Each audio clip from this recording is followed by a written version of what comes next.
I'm starting the webinar. Let us get started. We start and we start. Nick, okay, Laura, okay, everybody's here. All right.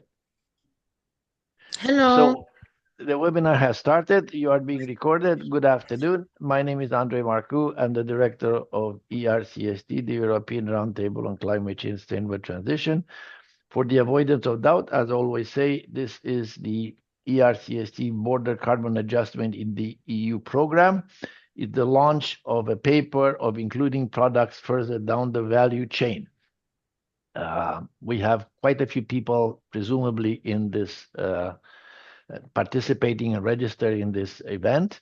So what we will do in order to make sure that everybody has a chance to listen from the very beginning, we will wait for 1 or 2 minutes, maybe 3, if we're generous, until people come in this call.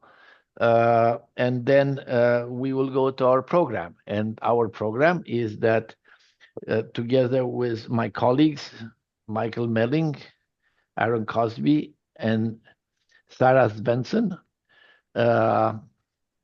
will make the presentation of the outline of the paper, which will then be followed by reactions, interventions, whatever you want to call it, from a very qualified and very good set of speakers. And I will go through them again a bit later because I don't want to do it twice. But this is the, and then we will end up with a roundtable with participants. Hopefully, we go through the panel interventions, and we have enough time, probably, hopefully, more than 30 minutes for the roundtables participants. The paper is being released after the meeting on the website, and then we're happy to interact with you and take any questions regarding what we have. So for the moment, it is 2 minutes into the call. I think they're about, at least the numbers are climbing, and we expect them to climb more, and we hope them to climb more. But we'll wait for a minute. The meeting is not under Chatham House rules. It's a open meeting. And this meeting will, again, there are people from different sectors and different stakeholders, including journalists on this call. So for clarity and for everybody's clarity. So look, let me start now again. So my name is Andre Marcu. I'm the director of the European Roundtable on Climate Change and Sustainable Transition. This is the Border Carbon Adjustment in the EU program, the program that has been running for ERCST now for 5 years. This is the completion of the fifth year. We still have one activity that needs to be done at the end of the year. There is, as you know, in case you are anxiously expecting, yes, there is a sequel. There is the 6th year. It will come. And in this case, we're looking at including products further down the value chain. The way the program will run today is, first of all, there will be a presentation between Michael Melling, Aaron Cosby, Sarah Svensson, and myself. We'll try to keep it as brief as possible, but nevertheless, we want to make sure that people understand what are the main conclusion of this report and what the main finding of the report. Then we have interventions and reactions from Vicente Hurtado Roa from DG Taxud. And Vicente, thank you very much, as always, for joining us. It is not taken for granted, it's appreciated. Marc Poulin from the French Association of Private Enterprises, AFEP. Adriana Sous from Sandbag. Nick Bitsios of Metlen Energy and Metals from Greece. Laura Casuscelli from Wind Europe, and Narda Onkok from Beko. So these are our panelists. We have right now reached about 200 people that are online. I think that more will be coming, but I think that it's enough said. Now, we are, as you well know, in the transitional period. There are issues that need to be resolved. There are implementing acts, there are reviews. There's a whole set of things that continue to be need to be done. The devil sometimes is not in the legislation, but in the regulation, and this is the regulation. I can think of a number of things that can turn this whole thing on its head, and how it's going to be perceived, and how it's going to function, and how people are going to be affected. And one of them is the inclusion of additional products in the value chain. Another shoe to drop will be next year sometime, the consideration for new sectors. And then the granddaddy of them all, Vicente, which will be the review prior to the 2026, I guess. So these are some of the important things that are happening. We have in this report, and I don't want to take the thunder of my colleagues, but in this report, what we have done is not necessarily indicate what we should include or should not include, but more as to what the KPIs are in which to make a judgment of what should be not or should not be included. It's not a cop-out, it's just that there's a lot of products, and I think that for us to start doing that, we're happy to do it probably, but not as part of this project. So with this, I will stop here. Now I will pass it on, I think, Sarah. But before I say this, I will have to say something else. And what I have to say is that it's a very sad day for us. It is a very sad day for us because Sarah is her last meeting. Michael and Aaron and I want to thank her very much for all the work that she has done with us, and all the anxiety that she had to go through, and the persistence in listening to our rantings late at night sometime, because Aaron is in British Columbia, Michael is in Washington, so we have time differences. The meetings are late in the evening. But a sincere thank you very, very much, Sarah. We couldn't have done it without you, and we sincerely also wish you a lot of luck and success in your life and your profession. From now on, if you want to participate, you're going to have to register like everybody else, and we will consider it one way or another. But anyway, we'll stop here. So, Sarah, would you put the presentation up, and you get first bat? Yes, I will. Yes, so I will start emotional here. Now. Don't be emotional now. We have written this report. It's now on the website on including products further down the value chain in the CBAM, as Andre said. And we have done this since the current CBAM includes mostly only primary goods like iron and steel, aluminum, fertilizer, cement, electricity, and hydrogen. But several downstream goods that are made out of these primary goods are not included. So that would be like a window frame or a wind turbine or whatever product that could be made out of these CBAM primary goods. And only including the primary goods in the CBAM could potentially lead to higher costs for the downstream producers in the EU, since they'll face both higher costs from the ETS from internal production, but also face the CBAM cost when importing products. The European Commission has already mandated to release a report on this issue by the end of 2024, and to review the final decision on potentially including more products in 2025. So yes, Michael, over to you. Mike, thank you, take Sarah. over from here. It is an emotional moment.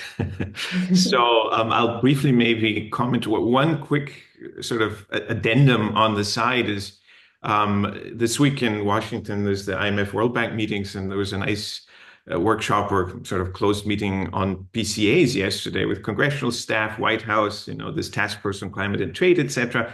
And it's worth noting that in the US, many of the proposals for arguably very different objectives than the EU's focus on emissions leakage, but nonetheless, for better or for worse, propose including very processed finished goods like batteries, EVs, etc., in the scope of border adjustments.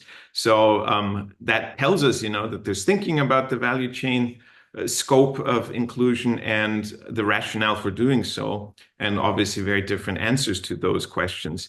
As with any, research effort, we try to start with the good practice of looking what's out there. There's not terribly much published research on the implications of different choices on this sort of value chain cutoff threshold in border adjustments yet.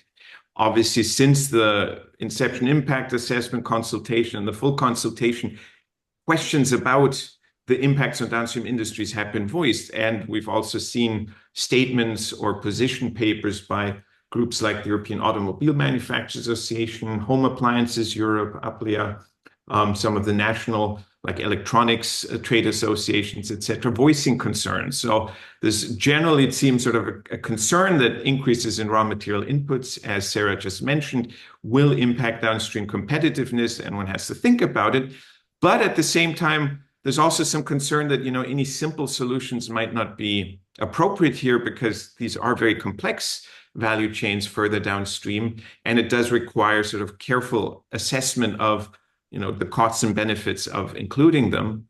But at the same time, a sense of urgency. So, as always, we want to have the cake, but we want to eat it at the same time. Anyhow, so consensus that there is concern and awareness of these issues.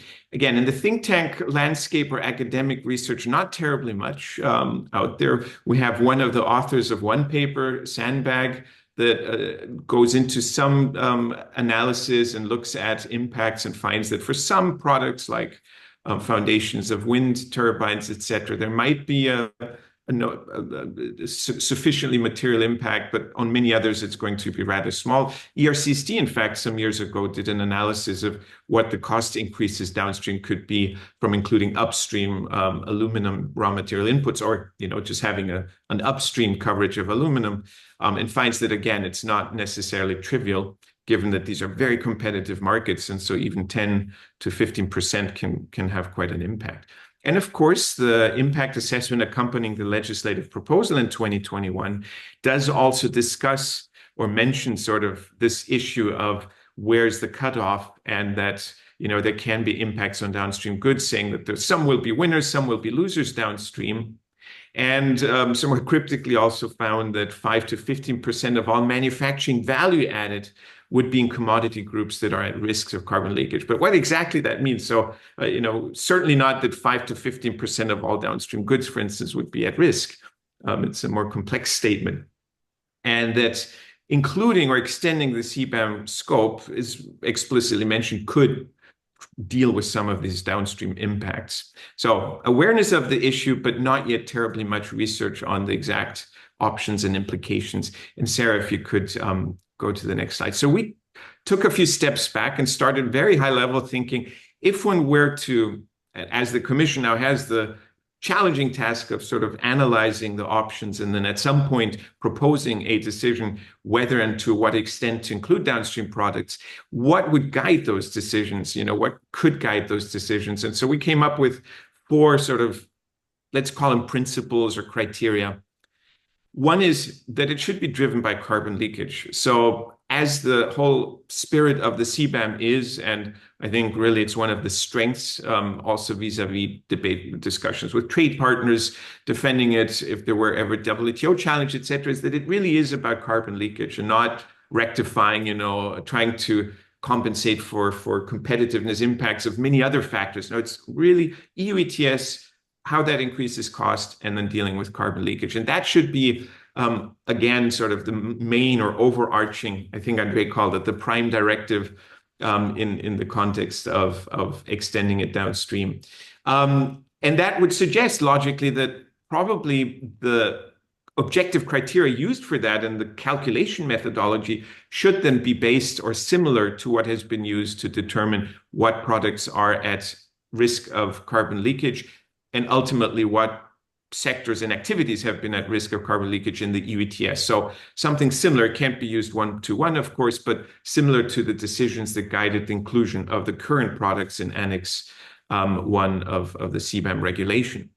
Nonetheless, because of the complexities downstream and the possibilities of value chain substitution and sort of, it does take a holistic assessment. So really the assessment has to look, beyond just narrow product categories at all the kinds of spillover effects that might occur. We found that that's also really important. And finally, because it's such a rapidly evolving field, and even if you use objective criteria and metrics, the context, the broader geopolitical and economic context, the technological context, this is all evolving really fast. So it does make sense to some extent to really try to anticipate where things are headed. I think, CBAM was proposed in 2021. The world has changed since. And if we were to start the whole process now, probably some of the criteria, some of the impact assessment results, et cetera, would look quite different if we did it now. So it can help to kind of try and keep a broader range, let's say, of possible future outcomes in mind when thinking about these complex downstream impacts of inclusion or exclusion from the CBAM. So that from a very high level, and Aaron thankfully will take it into a little bit more detail. Go ahead, Aaron. Thanks, Michael. So in thinking about uh, the criteria, the principles that Michael just laid out, it's all very well for us to say there should be an objective metric. It should be based on the risk of leakage, and that should determine what sectors are covered, what goods downstream in the value chain are covered and not covered. But that still leaves you with two problems. And the first problem is, even after you've established the metric, you have to find out where the cutoff point along that metric is. What is the threshold? So that's a basic problem. But the second problem is that nice, neat system, the nice objective measure that you can apply to all goods and come up with a yes, no answer to whether it should be included, might get a little more messy. And one of the it's helpful to step back and understand what the dynamic here is. The further down the value chain we go, the less risk of leakage there will be. And this is so because most of the emissions in most of these covered sectors happen upstream at the basic material processing level. And the further downstream you go, the more value added there is in the product, to the point where if you're talking about an automobile, for example, it has lots of steel and aluminum in it, but the actual embedded carbon cost relative to the price of that thing, because there's been so much value added, is almost insignificant. There is no risk of leakage at that point.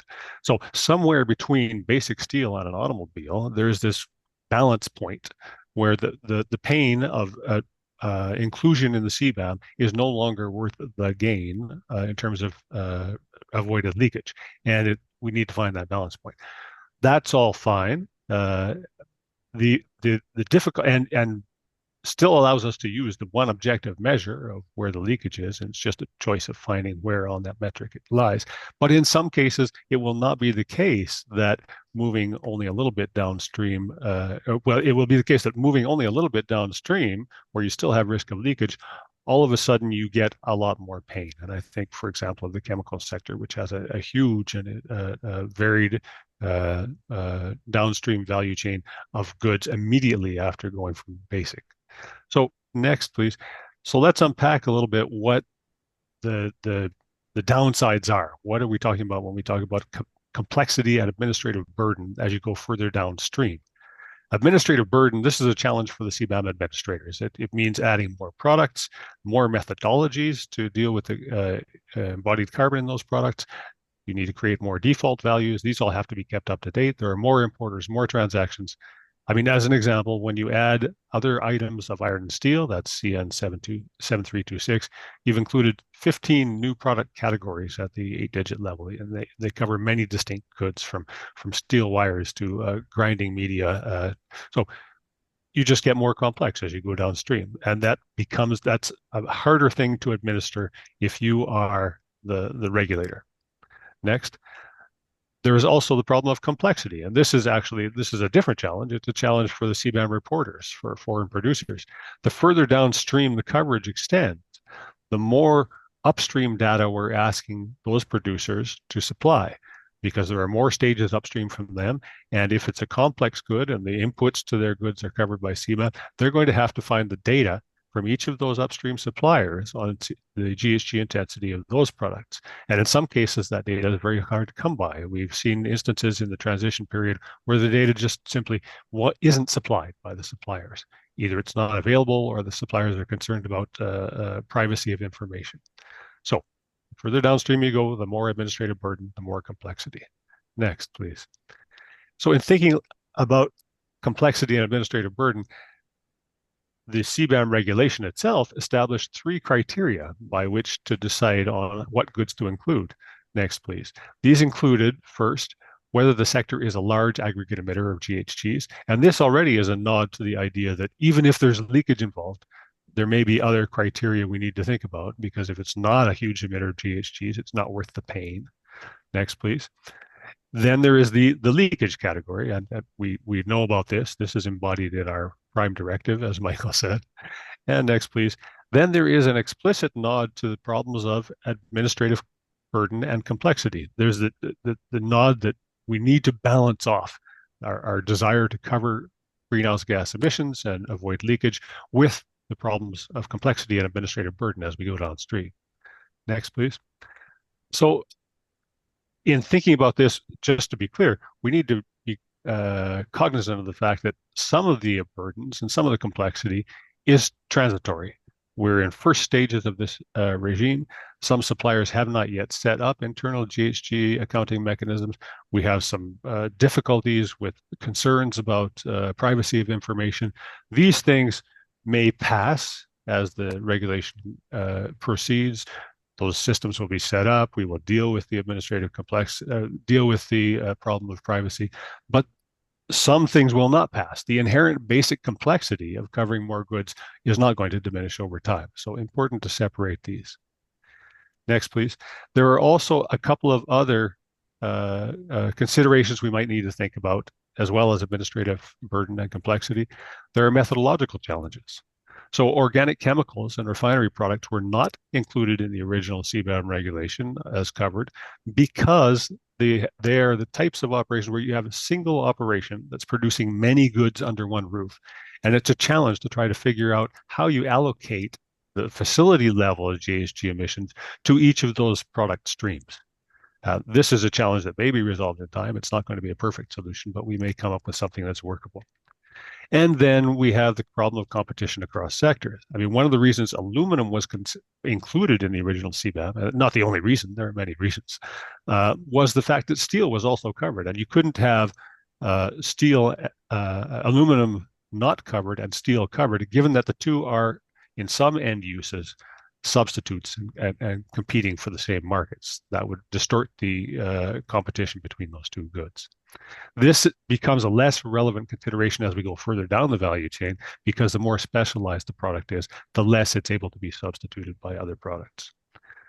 And so next, please. Yeah. I'm passing that over then to Andre to wrap up this ball of complexity. Yes, thank you very much, Aaron, Michael, Sarah. Key takeaways, and this is important because we are not here playing a game. We are here playing with the livelihoods of people and with the prosperity of Europe. So I think this is extremely serious, and we have to be very careful as to how we put this thing in place, how do we evaluate them. But it is quite clear that the CBAM and its operationalization becomes more complex once we start looking at concrete aspects. And there are not always, the choices are not always simple. There is the need sometimes to act, but acting within the CBAM may lead to very complex and potentially expensive solution. And we saw from what Aaron said, that that's one of the considerations for inclusion in the CBAM. Now, the reality is that if the CBAM is not expanded to cover downstream costs in some sectors, and Aaron is mentioned aluminum, chemicals, steel. These are, at least some of them, they are at the risk of significant loss of competitiveness resulting in carbon leakage. There are very clear products. The risk of circumvention in general is something that preoccupies us all, and the risk by using downstream product is high. Now, expansion brings the risk that goods not at risk of leakage will be covered. The further downstream in any value chain we go, the less the value of cumulative carbon costs relative to the total value of the good, and therefore the less risk of carbon leakage. Aaron has gone to quite an explanation about carbon, steels, and aluminum, and the value of the pieces and the value of the total and the value added. So the risk is at some point, the risk diminishes at some point, but there is, you can tell that, I always remember President Reagan saying that recession is when your neighbor loses their job, and depression is when you lose your job. So the fact that there's a little risk, but you lose your job, I'm not so sure this is going to be an enormous comfort to anybody. So yes, it is a less risk, but nevertheless, the risk is there, and it's something that we need to take into account. There is nothing without risk. but we're here to minimize because this is a regulatory intervention. Next, please. Now, we need to have, for a variety of reasons, including WTO and other, and also with respect to our diplomacy and climate change diplomacy, there needs to be a decision on coverage that needs to be guided by the objective criteria. Michael and Aaron have expanded on that. And the prime directive, the primary objective is the avoidance of the prevention of leakage as the primary goal. Now, what we want is we're trying to address the risk of carbon leakage. If you get into carbon leakage, it's already too late. The patient is half dead. So what we are trying to do here is to avoid the risk of carbon leakage. Now, while the main objective, the primary objective is to avoid the leakage, the risk of carbon leakage, that is the most important thing. We cannot make that decision realistically without taking into account, not only because in the directive, but rationally, there is at some point a complexity and administrative burden and money that involved in putting this into place. And these kind to tend to increase further down the value chain that you go, complicating the decision process because you have this balancing act. So yes, it is a science, but it will be a science and there will be also an art to some degree to figure out exactly where you draw the line. Now, the last part is important, and the last part is that, yes, this needs to be addressed, the risk of carbon leakage into addressing primary products. We got to be aware of the risk that is being goes down the value chain. But if sometime the solution is not in the CBAM, and the solution may become too complex, too expensive to have in the CBAM, then we have the do nothing option is not on, at least in the opinion of ERCST, is not on. Something needs to happen. And whether there are other options that we need to look at, options that may be inconsistent with WTO rules or that involve changes to EU climate policy, I think that at some point, yes, EU has 9% of world emissions, but we do need to make also sure that in the end, we decarbonize, not deindustrialize, and we don't kill the patients in order to save him. So these are very difficult decisions, and we are, as ERCSD, we are all behind the European Green Deal and the climate law, but this is real world, real drama, as they say in the commercial, so something that we need to take into account. I will stop here, and now I think, Sarah, we can stop sharing the screen, and I will invite Vicente Hurtado Roa, who is in the new office, kind of waiting for his reaction to this. Vicente.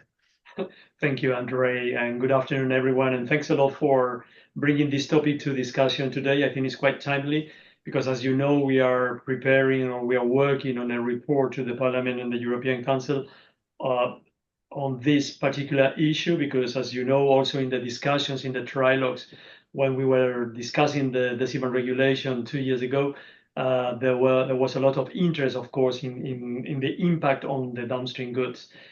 I think you have said, I want to thank you for bringing this discussion and, of course, for preparing a report on this issue. And I think that most have been said already by Aaron and Michael and Sarah about this issue. But if you want, what I can put is a bit more about the perspective and what we are doing in the Commission at this moment with respect to that.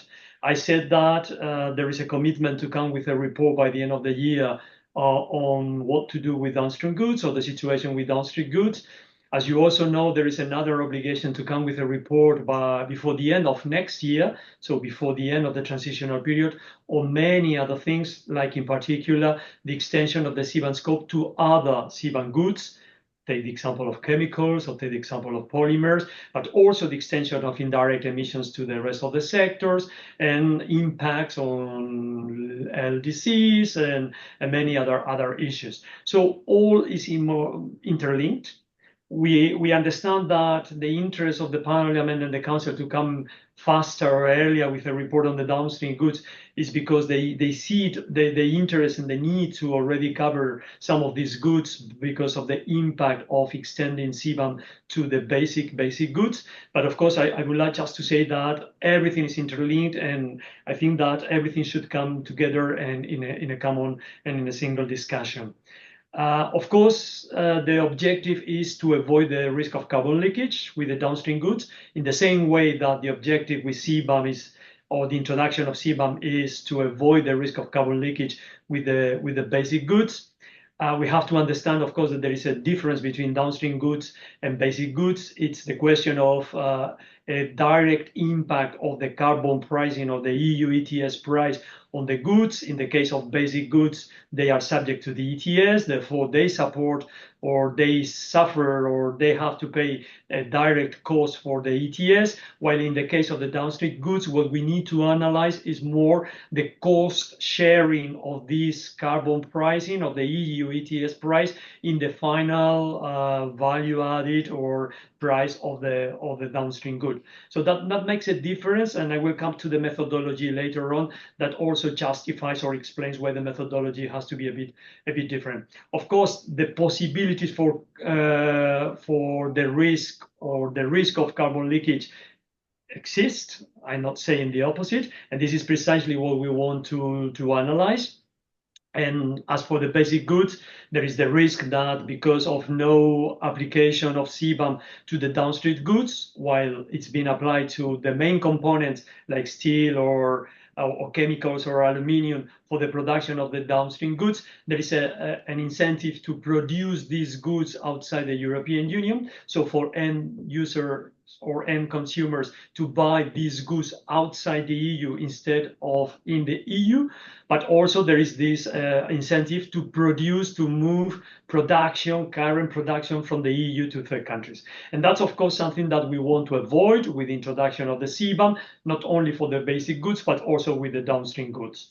Then the question, of course, is the methodology. The first thing we need to do, and I think that was very well explained by Michael and Aaron, of course, is to analyze which goods downstream are of the CBAM goods, which are in Annex 1, are affected by or at risk of carbon leakage by the introduction of CBAM. And there, of course, again, we need to take into account the usual factors, which are, of course, I mentioned the cost sharing. So not so much the direct cost of the ETS, but the indirect cost of the ETS through the value chain. And then, of course, also the tradability or the exposure to trade with third countries. Our departure point, of course, is the methodology that we are using for the ETS, in particular in ETS stage 3, where we compare, of course, the trade intensity with also the other element, which is the cost of the ETS. With some adaptations, we are trying to take into account that we are not looking at the goods now, and as you know, the CBAM will be introduced from 2026 only gradually with a small reduction of free allowances in the first years. So we want to concentrate a bit more in the medium long term, and we want to analyze the impact around, for example, 2030, where at least 50% or 48.5% of the free allowances will be gone. We also try to make an estimation of the carbon price around that moment, and that will help us to calculate, of course, what is the cost sharing of the ETS cost in the downstream goods. And at the same time, the tradability of these goods, we are adapting a bit the calculation or the ratio in order to take into account that in this case, those are goods which are going to be imported into the EU. So it's more relevant, the level of importation of these goods now and expected than maybe the level of exportations with these goods. For example, when we look at the carbon leakage risk with exported goods, we will have to look at this from a different angle, which is, of course, the weight of exports. But here, the weight of imports is also important or even more relevant. So this is something that we want to take into account in order to identify the sectors, which is the first point. Of course, and then I think Aaron was very efficient at making the point, and Michael, it's the question of technical feasibility, and of course the administrative burden. We very often hear that there are a lot of criticism about the administrative burden with the application of CBAM. It doesn't make sense introducing a measure which in the end will be very cumbersome, complex, difficult to apply, easy to circumvent, and which in the end will not give any results or will not help us really to attain the objectives. So this is why the administrative burden, of course, and the technical feasibility is very important. And I think it was very clear also in one of the slides. I don't know who presented the slide, but it was very clear that the more you go down the road, the less impact you will have, of course, with the cost of the ETS, and the more complex it becomes. So I think that that's a lesson that we have to learn, and we have to avoid, of course, that we introduce something which is really complex, difficult, and in the end doesn't really have an impact or the impact that we are expecting.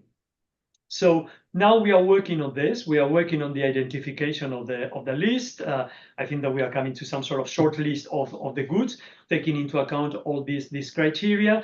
And the next step, of course, will be to identify the methodology that we need to apply in order to assess the emissions, to monitor, report, and also to verify the emissions of the downstream goods, which is also going to be a challenge, of course, as it is a challenge for the basic goods. But of course, I think it will be even more difficult sometimes for the more complex goods we have now, for example, but also for the downstream goods. I think Aaron and Michael were mentioning a long supply chain, but don't forget also that as longer you make the supply chain, as many more countries you will bring into the picture. It will not be difficult that a product goes through different processes with different inputs from different countries, and that can become, of course, difficult and very challenging to follow for the final producer of the goods, and of course for the importers of the goods in the EU. So that's something that it's very important, and then we are, of course, analyzing and taking into account. My final point is that, of course, all the thinking or the preoccupations with respect to CBAM to basic goods will also apply to the downstream goods.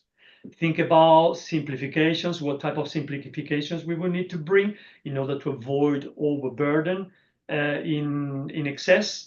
Think also about default values. We could simplify, for example, by providing some sort of default values, and maybe unlike we do now with the basic goods, for the downstream goods, we could think about using more and more default values, maybe in a different way that we want to use them for the basic goods. I'm just thinking loudly. I'm not saying what we are deciding, because we are still going through all this process, but I'm just giving you some food for thought in case you want to contribute to our reflections. Of course, the other thing is exports. What will happen with exports of the downstream goods? So same reflection that we are having also for the basic goods or for the current CBAM goods. Well, just to say in a nutshell that if CBAM we thought was complex for the basic goods, get ready for the downstream goods. It's a different world, which is even more difficult, of course. And I think that what we need to do is to try to find a good balance between really achieving the objectives and making sure that we are achieving objectives without jeopardizing or creating too much burden on us, on our importers, and on our administrations, which could be also counterproductive and, of course, shooting back against us. So what you are describing something that to some degree is an art and not necessarily a total science. There's science into it, but there will be pieces that will be open for the discussion. I think that the way it sounds, Vicente, speaking for myself, not for you. Marc Poulin from AFEP. Marc? Good afternoon, everyone. Many thanks for the draft report and very precise presentation. And I will, of course, also react upon the presentation by Vicente. So just a few comments, first of all, on the background analysis. So we fully agree with the need to start from what is key for CBAM is to combat carbon leakage. So we concur with the idea that we should take into account the risk of carbon leakage as a key parameter for the downstream extension of CBAM. That being said, and because also AFEP is a cross-sector association, we have to have a complete picture and also see what is the overall economic benefit of a possible extension. And just to mention that, again, we did a study before the initial CBAM, and we came to the puzzling conclusion that actually CBAM, even a full CBAM, would be probably less beneficial for downstream sectors than a cross-cutting tax like carbon VAT. So we are not convinced that it is the end of it, but we have also to have the full picture of a full economic assessment to see what is the benefit of downstream CBAM to disregard. Another element which we thought was very interesting to note in the background analysis is to pay attention on the administrative burden, because it's the key lesson drawn from the initial CBAM and at least during the transitional period. And the fact that we have to find ways to make it completely palatable to all the users and to weight it against the climate performance of CBAM or the leakage risk diminution effect of the downstream CBAM. And maybe a last point on this background analysis, we have to be very careful on the methodological aspects. I thought that maybe the draft report was a bit optimistic on the possibility to overcome all the methodological difficulties, especially for downstream sectors, and also to pay attention on the so-called learning curve on data collection. It's true that we can have the hope that the operators will learn how to collect actual data and not to stick to default values, but it's still very difficult, and there are a lot of legal complexities to be overcome in this data collection. That drives me to the recommendation. In overall, we agree with most recommendation. It's very, and it's what we get from our stakeholders within AFEP. We have to conduct a very thorough sectoral analysis for downstream CBAM. All the operators are of the view that they have their own supply chains that are very complex.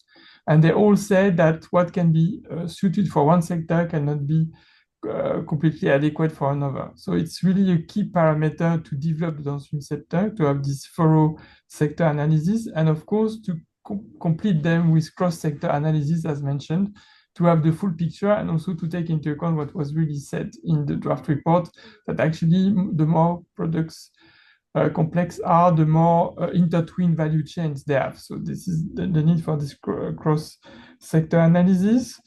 And the last point I wanted to make on developing this downstream sector is to involve from the start the enforcement issue. And I think that was really very useful that Vicente has insisted on this dimension at the end of his reaction to the draft report. So we have to make sure that it can work, and from the declarative point of view, but also from the stage where users will have to pay CBAM to buy CBAM certificate. And of course, I noted the point that default value can be an option, but we have also to think on how to better collect actual data. And what we get from the ground is that the real point is to make the bridge between third countries, producers, and users, and in the middle importers. And we can also think of a new legal architecture on how to make sure that these data are collected in a safe and secure way to avoid, of course, competition issues. And the last point on simplification is also to think also on de minimis rules. And what we were told on the ground is that we should think of de minimis rules in value, but also in weight. I will stick to that. Thank you, Mark. Adriana Sus from Sandbag, please. Adrian? Yes, thank you. Thanks a lot, Andre. Thanks a lot for Erst for inviting me, and also congratulations on the report. I've got a few slides. I was wondering if that's okay to show them. Only 4.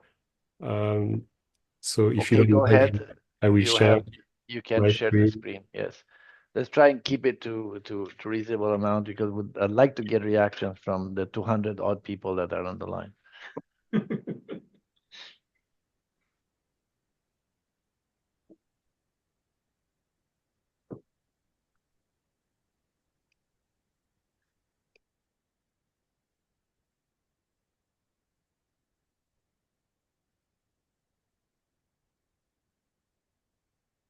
So I'm hoping this is working and that you can see my screen. Yeah, we can see it.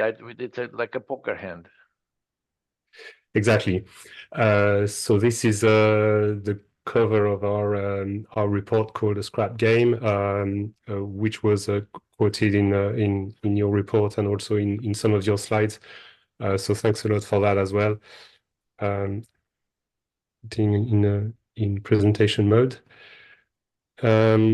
Yeah, so just to illustrate what circumvention would do, and why do we want to extend down the value chain? This is a very simple example of good that is being produced in Europe, and so on the left-hand side, there's free allocation, and so carbon is not really paid by producers. And you see imports in the middle, so they are sort of moderately profitable. Now, on the right-hand side, carbon costs are added, and you see that imports, the pink bar, becomes a lot more profitable. And this shifts the supply curve upwards, and so the equilibrium price moves up. And this is what the CBAM or the fact of charging for carbon and removing free allocation should do on the price of CBAM covered goods or ETS covered goods that will not have free allocation any longer. But you see that the pink bar, the imports, those who are not paying for the CBAM, then they become a lot more profitable. So if there is no change in import volumes, so the first case, then it's just good for them. There is no major harm for the European producers. But then the second case is that if other importers realize that there's actually a lot of profit to be made in Europe, then the pink bar might increase in size. And so this could possibly drive European producers out of business because all will be taken by imports. So this was just a little illustration. Second slide was just a measurement of the cost increase, of the price increase due to the removal of free allocation in Europe. And we have applied this to 2 products, flat steel. So one particular flat steel, I don't have the exact CN code here, and the unwrought aluminium. And so we saw that the removal of free allocation could increase the cost, the price of flat steel in Europe by 77 euros. And the aluminium price would increase by 62 euros per ton. for importers, this could mean extra cost, or it could mean actually making more profit because in this, if you see, I don't know if you see my cursor, but here Chinese producers using more scrap in the aluminium production, they would have less embedded carbon declared in their goods, and so they would be better off. So the carbon, the CBAM would actually be beneficial. Now, this is just a repeat of the calculations you quoted in your report, and so it's just a little explanation.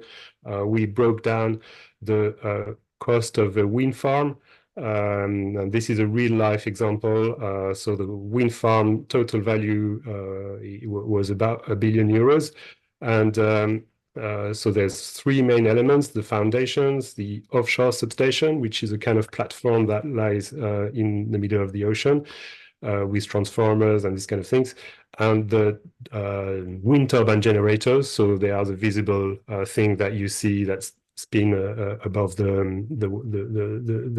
sea level. And then you've got other costs, which include project management, financial costs, and so on. Now, the carbon cost that would be added, and this is assuming 60 euros per ton of CO2, so it's the kind of sort of price we currently see on the market.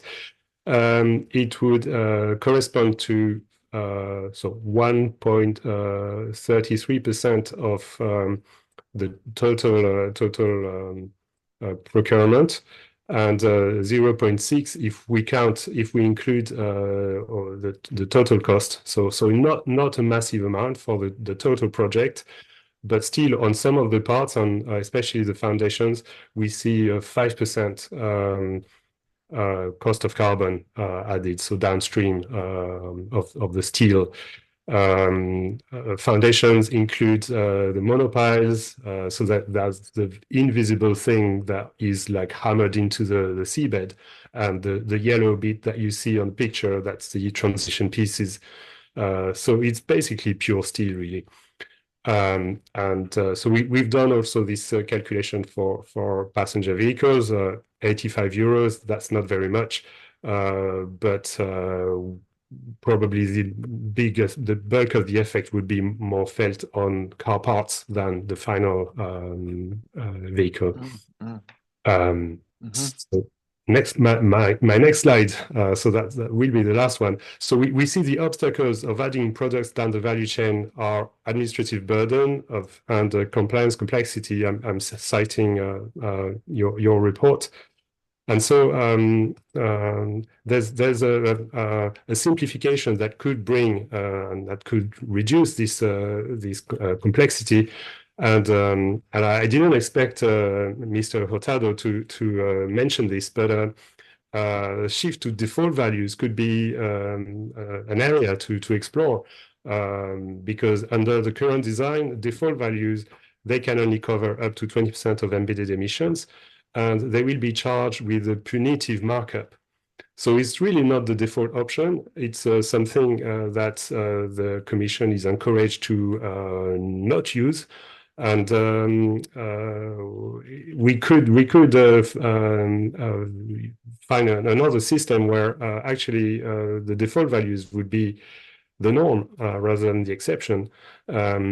And especially for indirect emissions, because signing a PPA is a bit of an easy solution to pretend your electricity is carbon free. Then they wouldn't. I mean, to incentivize this practice, maybe it shouldn't be applied a punitive market, but it could be based on just average emission intensities. And I think this solution faces a bit of a WTO compliance issue. So I don't know, maybe Mr. Hurtado, you can confirm if this is the case, but if so, this rule could be maybe applied on within bilateral agreements. So, for example, Chinese exporters to Europe could agree with the EU to use default values in a general as a general rule, and that would simplify things. And so the benefit would be simplifying CBAM declarations, and that's good for importers and exporters. That would remove the need for independent verification. That would reduce the manipulation of data by EU authorities. So it's for those not wanting to share data, that's would be a great advantage. It would reduce transaction costs. Yeah. It would reduce the uncertainty for cat and mouse rule change in the CBAM. And for the EU, it would make circumvention more difficult, and it would ease the extension down the value chain because of more simple rules. So that's it. Thank you very much. Okay, thank you very much. Let's move on because I'd like to have a bit of a discussion. Nick Bitsios, Laura, and then Arda. So Nick. Thanks, Andre, and I'll be brief.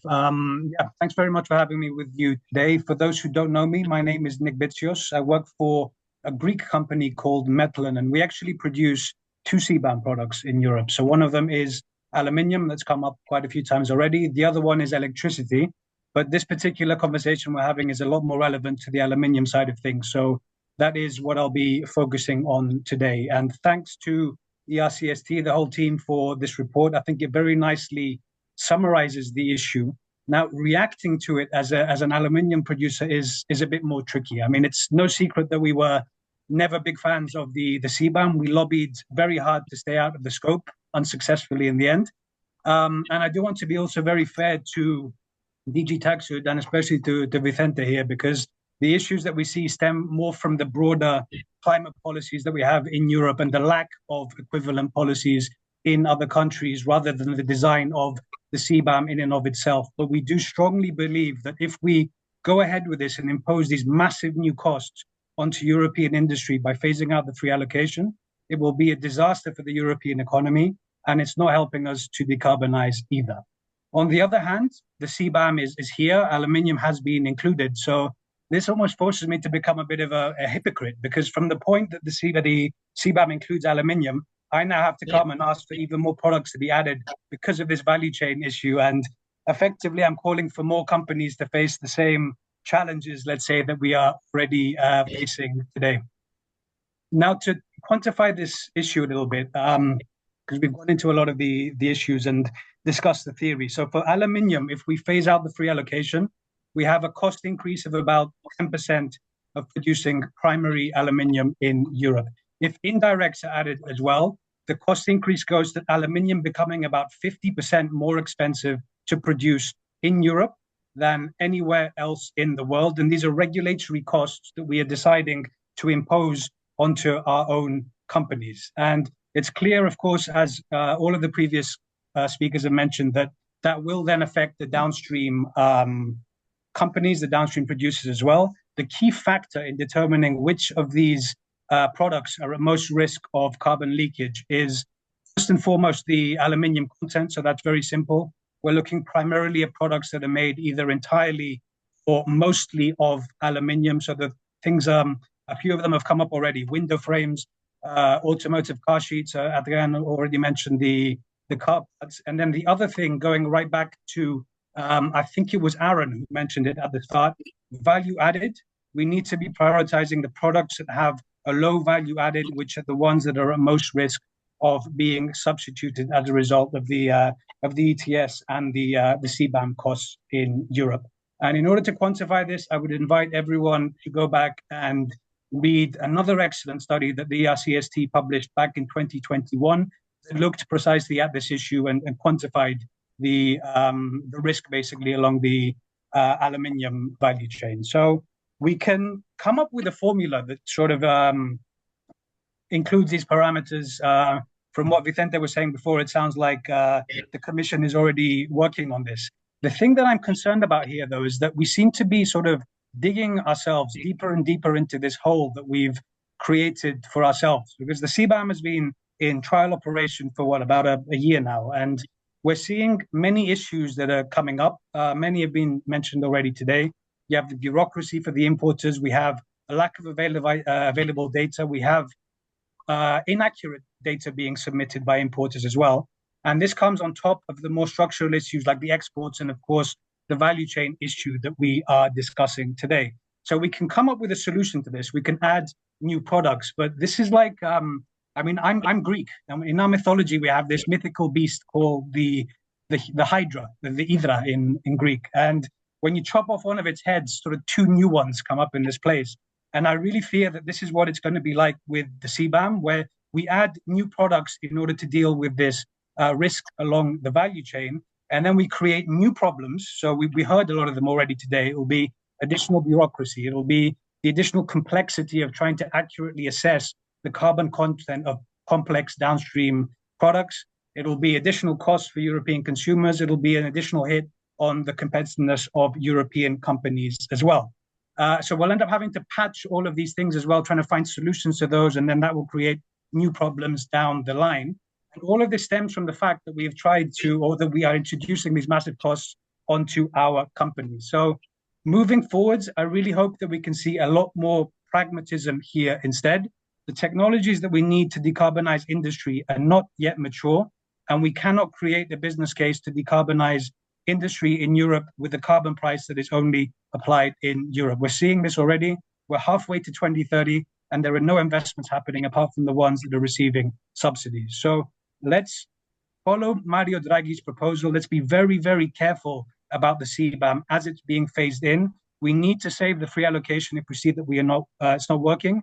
And then the way forward is to really support through positive, supportive measures, electrification, hydrogen, CCS, all of these technologies we need to decarbonize industry, exactly as China and the USA are doing. And that's why they're so far ahead of us, because they are supporting rather than penalizing. And if we do that, I'm very confident that decarbonization will go ahead a lot faster than it is today. Thank you very much.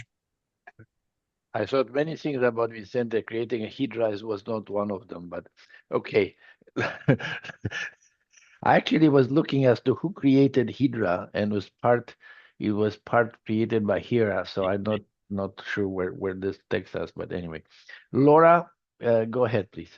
So you've been patient. Laura and Arda have been patient, but your turn now. Thank you very much.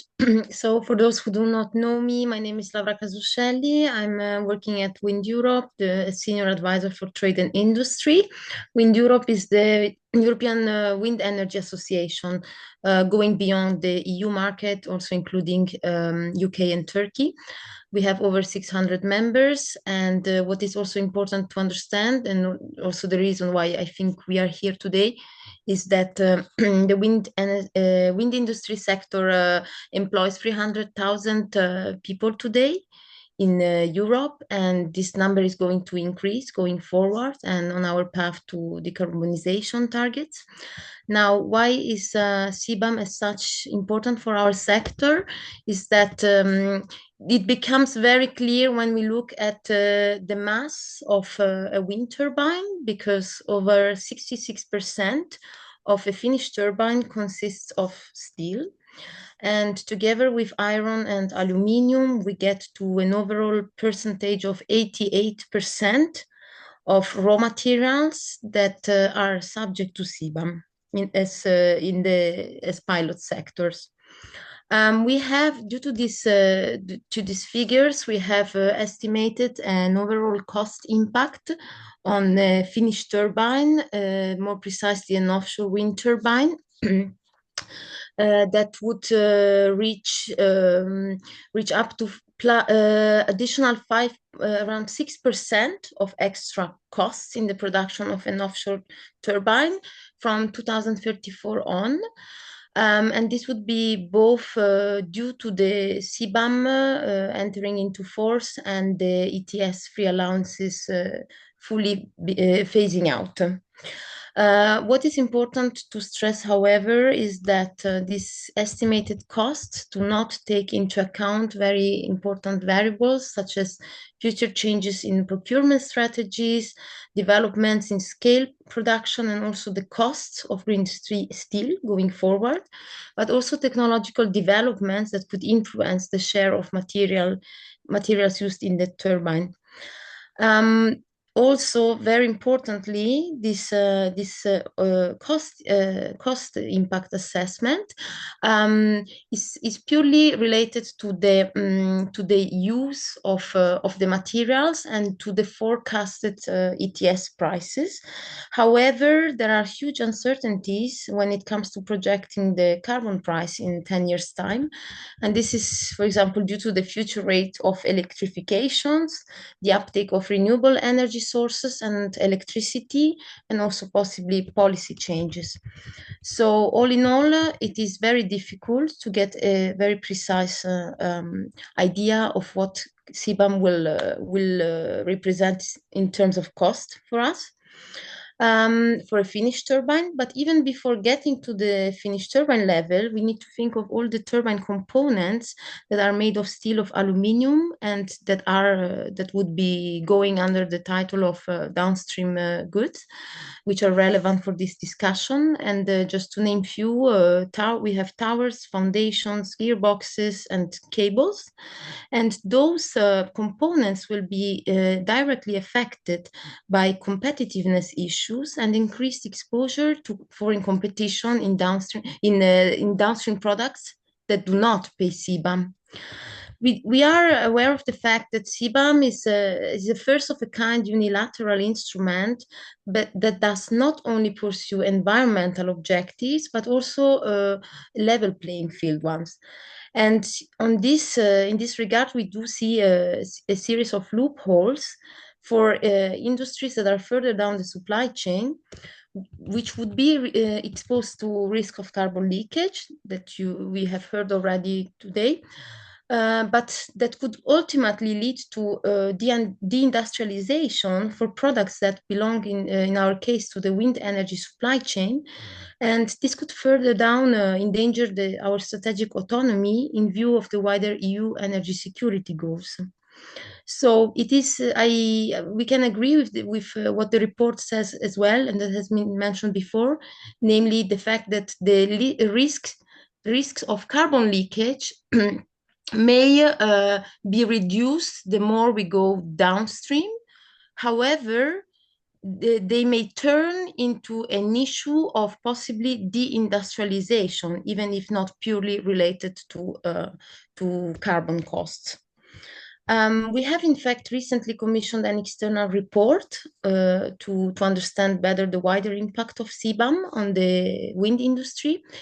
And this consultancy has carried out numbers of interviews and questionnaires with our members from all across the supply chain and also wind energy project developers.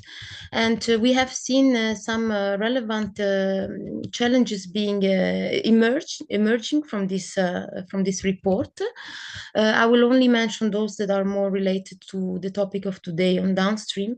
And so what is clear is that CBAM on raw materials alone will definitely increase costs for downstream production and will pose risks to production sites, possibly relocating outside of the EU. And this could potentially lead to important job losses and economic downturns in certain regions in the EU where we produce different types of components for our industry. But there is another clear problem from this analysis, namely the fact that there is not enough data today to accurately assess the impact of expanding the scope of CBAM to intermediate products, and also a lack of visibility on how the system will actually work in the long term. We are currently very busy our companies are still navigating through the complex regulatory framework that kicked in with the start of the transitional phase. And so, but still, since it's an ongoing process, we do see improvements in the ways that the reporting obligations are can be performed. However, this adds to a wider uncertainty over how the system can work in the longer term. But what is true is that with an increase in the scope, the production costs will increase further down.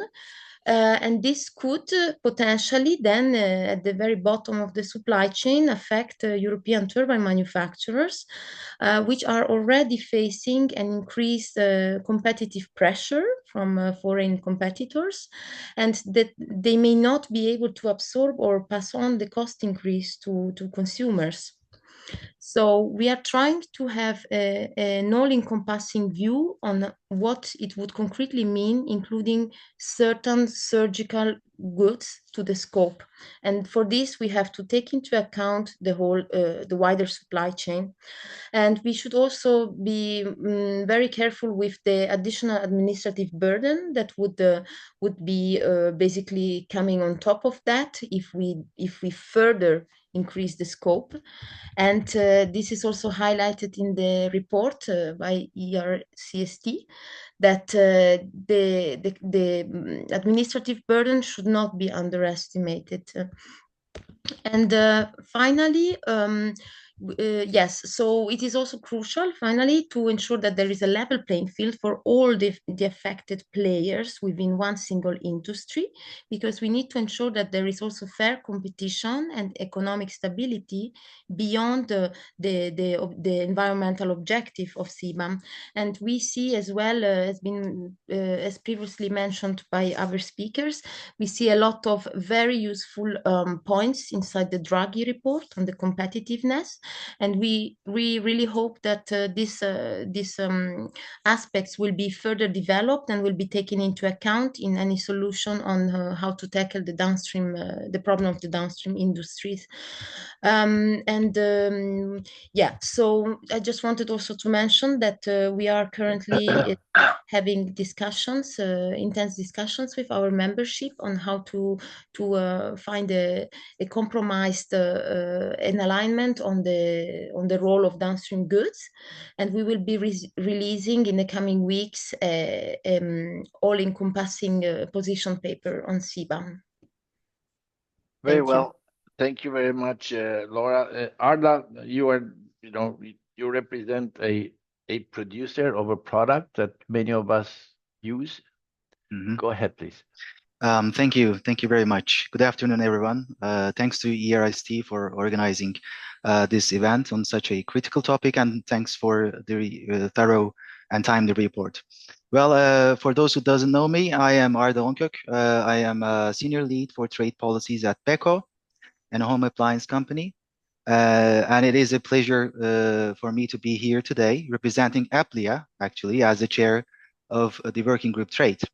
As many of you know, Aplia represents the voice of home appliance industry in Europe, from washing machines to heat pumps. The industry generates around 1 million jobs in the EU and brings an added value of 79 billion euros to the GDP. And Aplia has been vocal in outlining design and operational issues of CBAM regulation since 2021, and is actively contributing to find solutions with EU and member states, of course. Today's discussion on the future of CBAM is particularly important and timely. And I would like to take this opportunity, of course, to share Aplia's perspective on the steps needed to ensure that CBAM achieves its full potential. Well, our industries in general are at the forefront of decarbonization, investing heavily in clean technologies, energy efficiency, and sustainability initiatives. Home appliances are strategic enablers of sustainability, of course, from refrigerators, washing machines, vacuum cleaners, irons, to air conditioners and heat pumps. They're present in each and every household, as you have mentioned earlier, and can significantly reduce everyone's energy consumption and carbon emissions, provided that the right policy conditions are in place, of course. So without equivalent measures for imports, European manufacturers may face higher costs that could undermine that could undermine our competitiveness. So we believe CBAM can effectively bridge this gap, but its success actually depends on its scope, on its design, and to its implementation. From our point of view, from Applia's perspective, we believe that to truly level the playing field, the scope of CBAM needs to be revised, and the right methodology should be framed urgently for manufactured goods, which are primarily made from raw materials under CBAM. The current scope of the regulation, which focuses on certain carbon-intensive industries, is a great first step. However, if we limit CBAM to just these industries, we kind of risk creating loopholes where carbon-intensive products are imported into the EU in the form of manufactured goods. So as we all know, the CBAM seeks to address carbon leakage by applying carbon price to imported goods based on their emissions. An extension of CBAM scope to include downstream products with the right methodology by calculating the embedded emissions resulting from the raw materials could further this goal. So by pricing the carbon embedded in these products, which are primarily made from materials already covered under CBAM, the mechanism will, we believe, ensure a more comprehensive approach to emissions accountability across the supply chain. So in discussing the future of CBAM, we believe that it is essential to acknowledge that creating a level playing field for carbon pricing and administrative costs is critical for ensuring a competitiveness of EU manufacturers of finished goods. So a balanced and fair approach safeguards not only the overall competitiveness of the EU industries, but also the conditions for employment within the EU. So, expanding CBAM and changes to the ETS along the way must ensure fair competition between EU and non-EU manufacturers of finished goods. While carbon pricing is essential for combating climate change, and we support it, unequal competition, on the other hand, risks harming EU jobs and economic stability. So at this point, please allow me to highlight the impact of CBAM from our perspective to our industry. Let's take washing machine, for example. A washing machine typically contains around 20 to 25 kilos of steel and 3 to 4 kilograms of aluminum and cement. Steel, aluminum, and cement entering the EU will be subjected to CBAM import certificates as of 2026, but not washing machines nor any other downstream products. So the cost of steel, aluminum, and cement is largely reflected in the final cost of products. In other words, the prices of materials goes up, and so does the price of the washing machine. And we anticipate that with the phasing in of CBAM and the phasing out of free ETS allowances will lead to a carbon cost increase of about 580 million to 600 million euro for EU appliance, home appliance manufacturers, without considering additional costs generated on electricity. So this has, of course, twofold effects. Well, firstly, it stimulates businesses to transfer production outside the EU. And secondly, it results in a loss of economic competitiveness for the sector and for the European industry at broad. Maybe you can all remember from last year, carbon prices peaked at 105 euro per ton last year. I mean, and according to a Politico report yesterday, based on a research from VEIT, an Oslo-based research center, shows that the carbon prices in Europe are set to double due to stricter policies reducing carbon allowances under the EU ETS. So they estimated that prices are expected to rise from 66 euro per ton in 2024 to 95 next year, and potentially reaching to 260 euro by 2035. So as allowances shrink, companies must choose between costly emission reductions or scaling down production. So this, we believe, highlights the need for a revision in the scope and CBAM, of course. So the risk of demanufacturing in Europe is real, and it is already happening as we speak, unfortunately. And at the same time, we fully understand the complexity of the value chain and administrative burden concerns. We admit that. But current asymmetrical structure, we believe, can be compensated with a calculation methodology for downstream goods, like some other complex goods under the current regulation, embodying CBAM raw materials by using default values. Including downstream products in CBAM would encourage at the same time non-EU manufacturers to reduce their greenhouse gas emissions. So this is a key benefit also of the expansion, as it will create a ripple effect across global supply chains, pushing non-EU producers to adopt lower carbon processes. So for the sake of level playing fields, and the competitive power of the European manufacturing industry, together with decreasing global carbon emissions, the scope should definitely be revised. And it is great to know that the Commission is conducting an online survey regarding scope extension. We hope that this result, the result of this study will help Commission to identify which products are most at risk of carbon leakage. And we hope that there will be a timely solution. As final remarks, the European Parliament's plenary week in Strasbourg kicked off on Monday with concerns about foreign imports. It is about health, safety, sustainability, competitiveness. The case with home appliances is just kind of the tip of the iceberg. European producers, we believe, cannot compete at these prices. So while Europe aims to lead in green technology globally, which we really fully support, it is also important to ensure this does not come at the expense of its manufacturing sector. We mentioned, my fellow panelists mentioned Mario Draghi report. I would also like to mention it. He highlighted a critical issue because, with energy intensive industries covered by CBAM, while downstream industries remain exempt, there's a clear risk of trade shifting toward downstream products to avoid the financial impacts.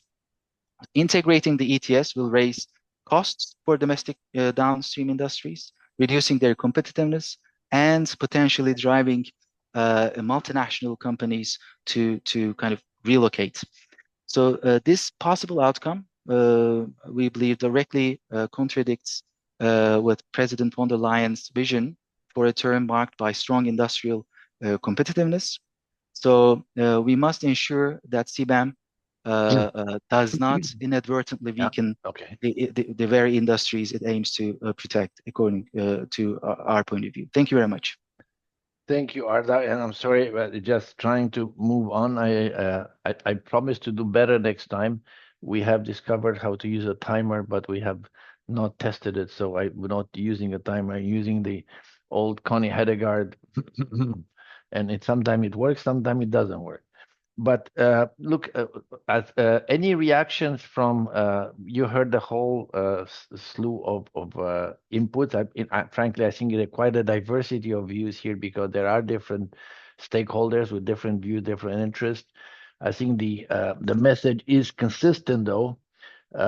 Yes, this is potentially creating problems, but at the same time, the other side of it, Vicente, you also heard about the administrative cost and this, that, and the other thing. So I'm not sure that this is also something that's going to make easy for you.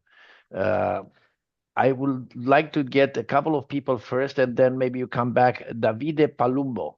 Davide, and then Bernardo Nascimento. So I'm promoting two people to panelists. And the third one is Michael van Dessel. And then we go for the second round. So first is, let's move on. The first was, I think, Davide Palumbo. Yes, hi, can you hear me? I can hear you. If you can introduce yourself, it would be great. Yes, my name is Davide Palumbo. I work for a consulting company which is specialized in environmental regulations. CBAM is one of them. And what we have noticed is that there is a trend in the industry which is quite worrying in terms of CBAM. And in the specifics, CBAM regulation is based on the correct classification of the products. So if a company is not using the correct tariff codes, it flies below the radar of the CBAM regulation. And what we have seen is that the trend of the industry, especially HVACR sector, heating, ventilation, air conditioning, and refrigeration, they tend to use generic tariff codes like parts of air conditioning, parts of refrigeration equipment for screws, bolts, washers, and a lot of stuff that is actually in scope of CBAM. And by doing so, they are removing themselves from the radar of the compliance. So this is just a point of attention that I would like to bring to DG Tax UD, because there should be a more, let's say, granular scrutiny of companies that are importing these type of products, and they constantly use tariff codes like parts of, because it goes without saying, an air conditioning contains parts which are in aluminum, parts which are in iron, steel, and so forth. So this is what just my point. I mean, it's all very nice. It's all very, very clear. The problem is that I think that there is a fundamental problem, which is the approach to the tariff classification. And there is also a business rationale that was given to me. But excuse me, but can we keep the intervention short, because otherwise we're gonna have another panelist, and this is not gonna work very well. Thank you. Finished. Thank you very much. Thank you. Appreciate it. Bernardo. Okay, can you hear me? We can hear, we can see, can tell us who you can introduce yourself. Okay, perfect. So I'm Bernardo Nascimento. I work for Eurometo in energy and climate change policy.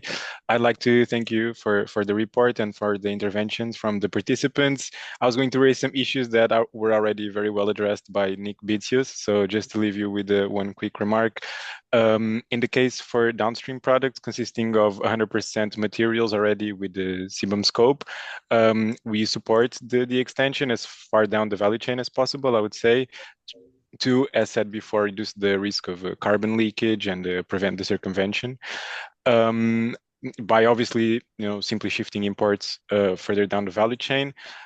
However, we believe that the discussion should be clearly separated between downstream products that are already 100% of CBAM materials and downstream products that have CBAM materials and non-CBAM materials. For these latter ones, for example, that would have aluminium and ferroalloys, or and then partially other non-ferrous metals. We believe that the CBAM scope extension should be only considered in cases where the CBAM has already been proven to, provide a robust protection against carbon leakage and reduce global greenhouse gas emissions, as we've discussed extensively.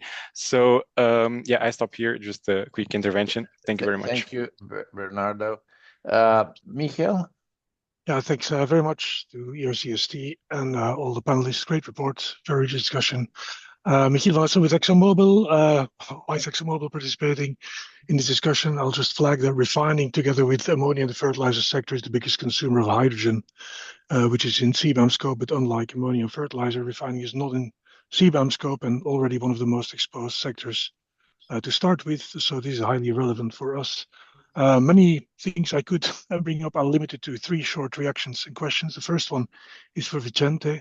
I'm not sure I understand the comment on, I think I understood imports being more important than exports for considering carbon leakage risk exposure. In my view, carbon leakage risk is substitution of lower carbon EU production by higher carbon non-EU production, and I would argue it does not matter, not for the climate and not for EU industry, where on the planet that substitution occurs. And so exports, in our view, are as important as imports. So I would appreciate if you could clarify what you meant with that argument. Short to Adrian and the comment on going towards defaults to make things more simple. Well, defaults of course, they take away differentiation between low and high emitting producers in a given jurisdiction. So it reduces the environmental effectiveness of CBAM. It removes the incentive to improve. So it's not just a WTO issue, it's just not the right thing to do, in my view. And then for Aaron, on kind of the concept of, this threshold, financial threshold where CBAM is worth it or not, I think Ardo alluded to it as well. Conceptually, that makes a lot of sense, but I'm looking forward, how do we account for ETS price evolution and in particular price volatility when we are going to determine those thresholds? We know the discussions about the 2030 ETS reform, 90% target, which suggests the price will go north. But are we going to allow technical removals in the EU? And depending on the size of the layer, so maybe we're talking 400 euros a ton. I'm just making these numbers up. Are we going to allow for international removals, LULUCF removals, and perhaps we're talking a lower price? If we're not going to allow removals, no offsets, maybe even considerably higher. If CBAM works, ETS price probably will remain high. If CBAM fails, ETS prices may collapse. The point is just that the more volatility, the more dynamic this review would have to become. And do we realistically think the policymaker has the capability to react at an adequate pace? I think we know the answer to that question. So I just want to bring that into the very rich discussion as well. Thank you. Thank you, Michael. And Mark Learning?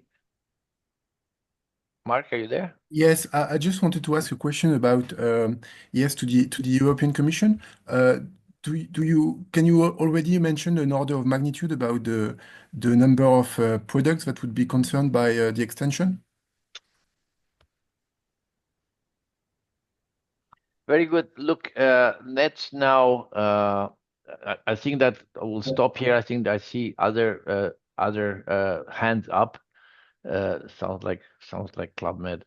I see other hands up, but it's not. I would like to just go first to Vicente, but also to the others, because Vicente, as you well know, because you've been around for these meetings many times, they tend to become a bilateral with you, and we like you very much, but I think that it is not intended like that. So but you take the first hit, and then we'll go to the other people on the panel, just to take this first set of comments and questions, and then we move on. I have Peter Bocek, Clemens, Rosenmeier, and then Lorenzo Di Vraghi. So let's go ahead. Okay, Andre, no worries. I mean, I can understand that they want to know what we are thinking, because this will really have the impact on them, of course, on the legislation. So very quickly, I mean, in reply to Davide, of course, we are aware of the possibilities of circumvention by changing the CBAM code, or, I mean, yeah, but by changing the CBAM declaration, the CASES declaration. So that's something that is already foreseen in the legislation. This is a very specific case of circumvention, and this is the area where, for example, the Commission can react quickly by amending the annex and including other CBAM codes. So that's something that we are looking at. If you, Davide, have specific cases that you would like to send to us, I will be happy with having a look at them. But of course, that will be part, of course, of this extension of the scope that will be analyzed before the end of the transitional period. Bernardo, you mentioned the issue of this differentiating between 100% downstream goods, so goods which are made 100% of steel or aluminum, for example, with the rest of the goods. Let's take the example of wind turbines or for example, cars. I agree with you. I mean, there is a big distinction. It makes the case easier and I think more straightforward for the extension of the scope to those which are 100% made of steel or aluminum. And I have to say that for the moment, there are already some of them which are included in the annex. Take the example of the fasteners, the nails, the screws, the bolts. I mean, they are really downstream goods. They are not basic CBAM goods, but they were included in the list by the Parliament in the discussions in the trilogues. And I mean, we tend to forget that they are really downstream goods. Of some of the complex goods, they are already there. We are all, of course, looking at other, which are in the same case. Take the example of the cutlery, knives, forks, which are 100% basically made of steel or aluminum. I mean, I think that these are good candidates, for example, for the extension. And then, of course, there is a distinction for the other goods. The less content you have of steel and aluminum or basic CBAM goods, the more difficult it makes it for them, or the less chances or really possibilities for being included, because the impact, of course, of the CBAM on them is much lower. Michiel, you mentioned imports. I mean, the methodology. Yeah. I mean, maybe I was misunderstood before. Of course, exports is also important and will be part of the formula in order to take into account the trade intensity. What I was trying to explain is that unlike, for example, when we look at the risk of carbon leakage for export companies, where the export is the main element, or it has to be one of the main indicators, in the case of downstream goods, basically where we see the risk is in the importation of these goods, or higher importation of these goods with respect, for example, with the production in the EU. I'm not saying that we are not going to take into account the exports. Actually, I mean, I don't want to be very detailed now about the methodology, but in our formula, we take into account exports and imports. But then, for example, when it comes to some sort of prioritization, we want to take into account also importation, some importation bias. It will be a question of prioritization. It's not a question of excluding those goods which are only exported, because as you said, of course, there is also a risk for producing those goods more outside the EU and not importing these goods. I mean, that's clear. But I mean, we will take into account also, of course, exports. On the default values, I think the question was not for me, but I wanted to also to react to what Adrian said before about default values. As you know, in the definitive regime, this is different from the transitional period. In the definitive regime, even if the main rule, of course, is actual emissions, and this is what we want everyone to use for the reporting, because we think it's the right way to do it, there will always be the possibility, of course, for using the default values. Of course, and Adrian mentioned that, the question will be how punitive the default values can be, and in particular the markup that we are still discussing internally. I mean, we are still having a discussion how these markups should be set, and then what would be the punitive or the discouraging element in the use of the default values. But as I said before, I think that even in the case of the downstream goods, I think that the case for using more default values, why not maybe even as the main rule? And if you want to use actual emissions, go ahead. I mean, that's something, of course, that we are analyzing, and I think that we should be considering. But again, I mean, the possibility to use default values will be there, and the Commission will be publishing new default values, country per country, CN code per CN code, by the end of next year. So that's something, of course, that will always be possible. Mark, you want to know if we already have a number of the products for the extension? Nope. And I don't think we will come with a list of the goods before the end of this year. I think that's something that needs some more maturity, reflection. I mentioned before that there will be also this broad report next year, possibly around the summer of next year, where we'll be analyzing extension the scope to other sectors and also the extension of indirect emissions. I think that's the right moment possibly to come with more information of the goods. What I can tell you is that we are talking about more than 100 goods for analysis. Now we are identifying the goods that qualify with the criteria to be at risk of carbon leakage. And then, of course, we will have to make some sort of analysis according to the different parameters, including also feasibility and also technical challenges. Just to finalize, Andre, I think the discussion today was very helpful, very useful. I think it shows that there are many different interests. It's not the same interest of an importer than the producer in the EU. It's not the same interest of one sector or another. For example, Aplia was very clear on this. I mean, we have read the report of Aplia on the impact on downstream goods. Thanks a lot for that. I think that the debate today showed the complexity, that there is no straight answer and possibly no clear answer, but that we are doing our best, of course, to do a very balanced and neutral analysis. And this will be, of course, shared with everyone very soon. But Vicente, just a question. I mean, I can't remember who it was. I should remember, but I don't. But somebody said that it's kind of digging a hole, and it seems to be getting deeper and deeper, and there's more complexity and more complexity and more complexity. Is there a danger? I mean, I'm not sure whether there's a point where the hole is too big, or stop digging, or what. But because it has the potential. This is complex. More people are going to discover increase complexity. More people are going to, as you know, the Maginot Line tells us that the defense is not a challenge for a good offense. And and if you have you'll have the offense, and people will discover new ways to circumvent and who knows what. So how realistic this is going to be? We're basically holding the water, hoping that the other guys come along and this has become unnecessary, more or less. That's kind of what it is, because at some point it will become very difficult. No, it's clear. I mean, again, I mean, what we need to do is a good analysis to understand what is the impact of CBAM on the downstream goods, identify those downstream goods with clear and objective criteria. So this is what we are trying to do now. And then we need to look at what should be the methodology, and then the complexity also with the methodology. And then on the basis of that, we need to take a decision to be, I think, sensible with what we want to do and what we really want to achieve. CBAM is not the only tool to achieve all the objectives. CBAM has its limitations, we know. We try to improve as we march. That's clear. We rely also on your support, on your help, in order to identify also those goods and patterns of circumvention. And I mean, this is going to be, of course, a living story, which will not end this year, nor next year, not even in 2026. Again, the impact of CBAM will be felt more and more as we are approaching also the end of the free allowances. So I don't think in 2026 there will be a big impact. We will be learning also from there, and then I think that together we will come with something that is useful and really help us to achieve the objectives.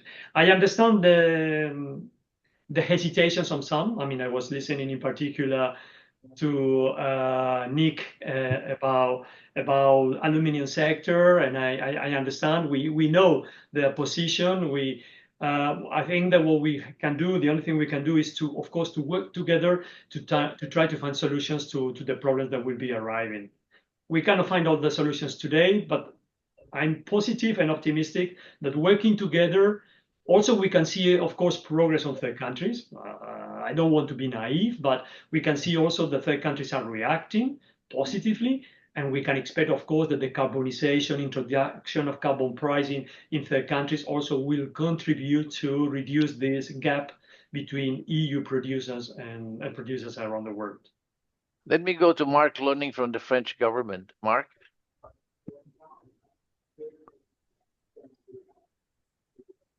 Mark? Yes. No, I don't have anything else to add to what was already said. Thank you for this clarification. Okay. All right. Then what do I have? I'm trying to look, who else do I have? I have Peter Bocek. Yes, thank you for the very good discussion. I hope you can hear me well. Vicente just said that he got some positive reactions from third countries. I would like to bring up the reaction of the Swiss industry, which is Switzerland is also having mirroring basically the EU ETS is running a carbon cost, but the last I saw when I looked was that the Swiss industry did a report calculating the cost of including a CBAM into their system. Looking at all the number of transactions they have with CBAM goods and the potential effort and financial costs of having their customs checking all the transactions. And for the existing scope, they have done this and they came to the conclusion it's not worth the effort. We advise not to have a CBAM and rather carry on with the ETS as we have it. That's at least the way I read their report, and that is not somebody, but it's the Swiss industry following the ETS that we have in the EU as well. So I wonder whether we should also have a report on indeed the effort required by the national customs authorities and the number of transactions in trade that we look at when we discuss a CBAM extension. Thank you very much. Okay. Saul, I think that I think they've been waving furiously, but I apologize for that. Saul? That's right. Good afternoon, everybody. My name is Saul Rubens. I work for Stemcore. We are a steel trading company in the UK exporting to the EU. Aaron, something that you mentioned and everybody else has covered, and it's to do with the methodological challenges where more than one product is in a factory, so you've got all those emissions to take into account. Now, would that not fall under the remit of the independent verifiers that are going to start doing the figures from the 1st of January 26? And if it does, would that not then create even more bureaucracy as well that everybody else has spoken about? Okay, thanks. Lorenzo, if you want to also be brief so we can go back. Yes, thank you. Good afternoon. I hope you can hear me well.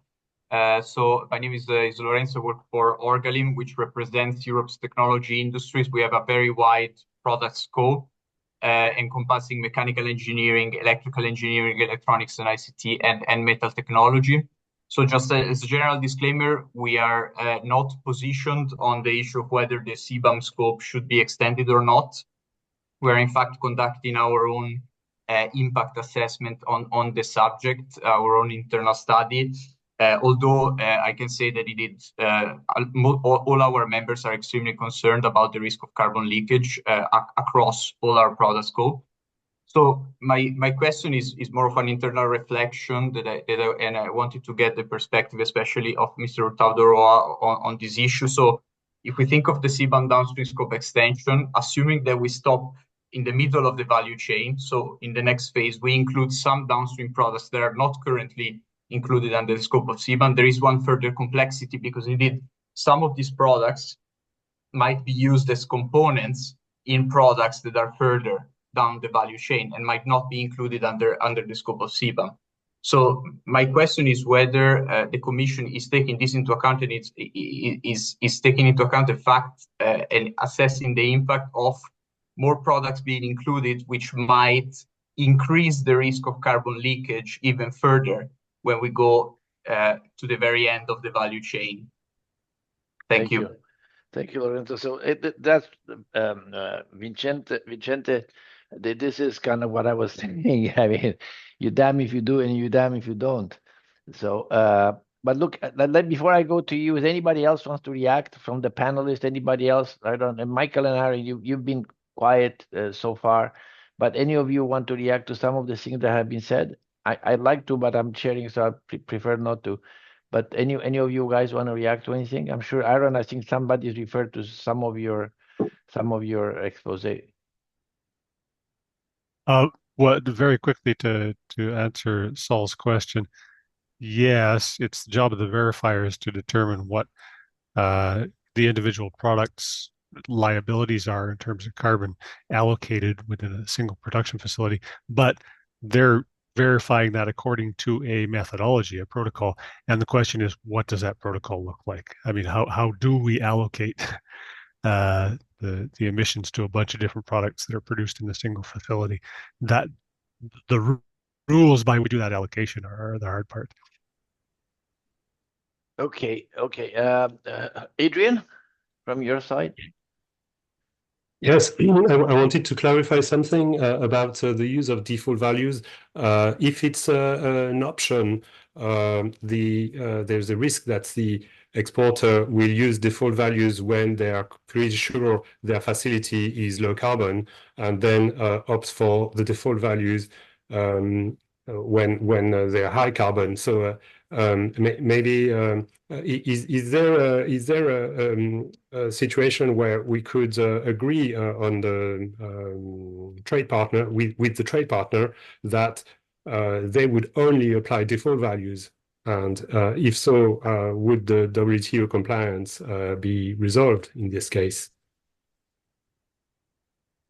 Okay. Thanks. It's a good point. Michael, did you want to? You're nodding. I'm not sure whether you're just nodding or you want to intervene. No. This was I mean, in Adrian's earlier presentation, he already proposed that maybe this is the way to deal with the WTO concerns. And I remember that in the early days of sort of thinking about the CBAM, there's not much to go by in terms of case law and jurisprudence in the WTO, except for the eminently inconclusive, like products doctrine, PPMs, etc., and Article 20.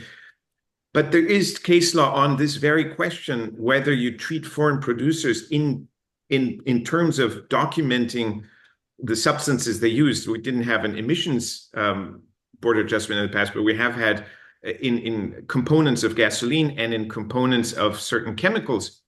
And it was always against the US, incidentally, where the WTO always accused or sort of criticized when foreign producers were treated on a default basis, whereas domestic producers had the possibility to show individually what their use of chemicals or gasoline components was.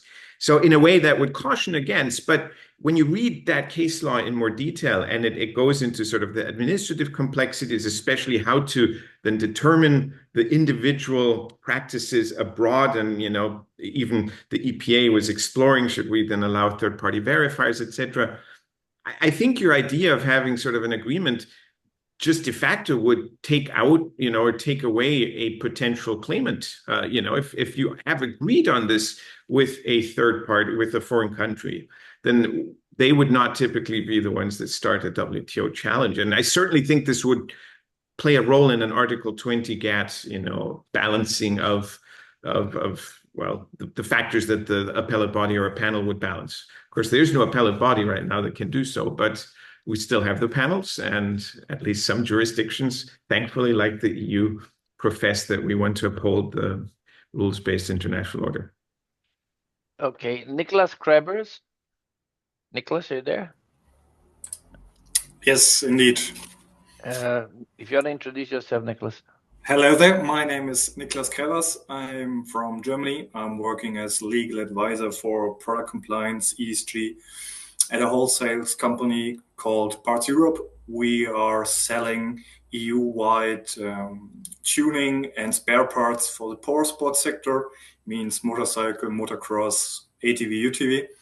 And we had the issue when it came to collecting data that none of our vendors from Asia, especially from US market, had no clue that this is currently happening in Europe. And many vendors said, okay, we can't provide you the data you need, but if you need it, then please stop selling our items. And this is not what we want, because we really want to support the sport. This is one of our motto. And this is such a huge impact because our supply chain is so divided, and we buy from an Asian vendor, and this vendor buys from another vendor and from another vendor. So there is no chance to get any data. We have over 500 brands, and we got data from one brand. So this is a huge issue. And also what I would like to ask is how high, or what are the chances that this threshold of 150 euros will be set higher, because this would support us in this way, because our the worth of our goods are just few euros above the 150 threshold, and then I have to put hundreds of positions in this registry, which is very, very time consuming. And we don't have an ESG team, we don't have a compliance team. I'm a one-man army, I would say. So yeah, thank you for this for this meeting as well. Well, the long march started as one step, so you may grow. But anyway, I understand the pain, and I think that many of us have started businesses or initiatives, and we started with one-man army, and then we grew. But it's not a reason not to succeed. Anyone else that any of you guys wanna react to this? I think we're getting somewhat to the end of our time. It's always fascinating to have this conversation, and I'm grateful that there are so many people that have intervened today. Sometimes you really struggle, but today doesn't seem the case. I'd like to give the panelists a chance to react to what we heard during the day today, during the 2 hours today. So, but I'll start with conclusion. I'll start with Adrian and then move on. So, Adrian, you want to start first? Any last thoughts that you have that would conclude this discussion today? Yeah, sure. Maybe pick up some of the questions if you wanna, or any of you wanna pick up any of the question. Yes, there was a question from Michel from Exxon. That, I mean, it wasn't really a question, but you mentioned that using default values would not be the right thing to do, because it would sort of kill the incentive for a producer in a trade partner country to reduce their emissions. I agree with you. This is true.